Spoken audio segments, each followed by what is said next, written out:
Assalamualaikum warahmatullahi wabarakatuh. Perkenalkan, nama saya Andani Putri Afriana dengan NIM 21045030. Di video kali ini, saya akan mempresentasikan mengenai komposisi tanah pada mata kuliah Geografi Tanah dengan dosen pengampu Bapak Dr. Dedi Hermon MT. Baiklah, langsung saja kita mulai. Mengenai komposisi tanah. Tanah sendiri merupakan bagian dari kerak bumi yang tersusun dari bahan mineral dan bahan organik. Sedangkan komposisi tanah merupakan komponen penyusun tanah, di mana tanah berkembang dari bahan induk yang berasal dari batuan induk dan bahan organik yang berasal dari makhluk hidup di sekitarnya. Jadi nantinya komposisi tanah ini merupakan penentu subur atau tidak suburnya suatu tanah. Komposisi tanah sendiri terdiri dari 4 bagian.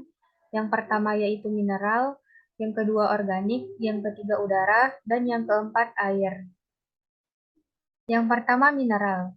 Mineral merupakan bahan utama penyusun tanah yang berasal dari pelapukan fisika dan kimia dari batuan yang merupakan bahan induk tanah. Jadi di dalam mineral ini nantinya akan terdapat zat hara, di mana zat hara ini merupakan salah satu penentu subur atau tidak suburnya tanah.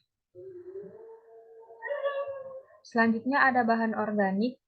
Bahan organik merupakan bahan yang berasal dari makhluk hidup. Bahan organik tanah ini nantinya terdiri atas sisa hewan atau tumbuhan yang telah mati, daun yang telah gugur, ataupun fases yang telah diuraikan oleh bakteri dan jamur.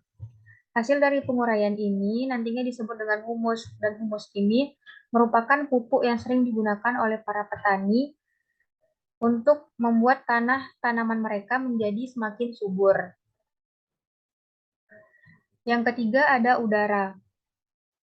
Beberapa jenis gas di dalam tanah seperti CO2, N2, NH3, H2, dan gas-gas lainnya baik yang berasal dari proses penguraian bahan organik maupun dari sisa-sisa pestisida atau limbah industri. Sirkulasi udara yang baik tentu akan membuat tanah menjadi semakin subur. Dan yang terakhir ada air. Air pada tanah sendiri berguna untuk melarutkan pupuk dan membawa pupuk sampai ke akar. Pupuk ini nantinya akan membuat tanah menjadi semakin subur. Berikut adalah presentasi jumlah komposisi tanah. Yang pertama ada mineral sebanyak 45%, udara 25%, dan air 25%, serta bahan organik sebanyak 5%. Jadi, komposisi tanah ini nantinya adalah salah satu penentu subur atau tidak suburnya tanah, sehingga dengan mengetahui subur atau tidak suburnya suatu tanah, maka kita dapat memilah tanah yang sesuai untuk kebutuhan kita.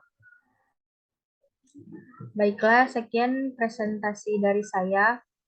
Saya mohon maaf apabila ada kesalahan, dan saya akhiri dengan wassalamualaikum warahmatullahi wabarakatuh.